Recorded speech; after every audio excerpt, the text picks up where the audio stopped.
సమయంలో ఆ తర్వాత వచ్చిన అన్ని రాజకీయ పార్టీలను అభినందిస్తున్నా. కాంగ్రెస్ పార్టీని ఆ తర్వాత 10 ఏళ్లున్నారు, 3 ముఖ్యమంత్రులు వచ్చారు, ఎవరు కూడా చెడగొట్టల. తర్వాత టీఆర్ఎస్ వచ్చింది, 10 ఏళ్లున్నారు, వాళ్ళు కూడా చెడగొట్టల.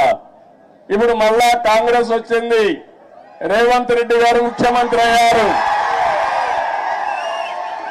మళ్ళా అభివృద్ధిని ముందుకు తీసుకుపోతున్నారు.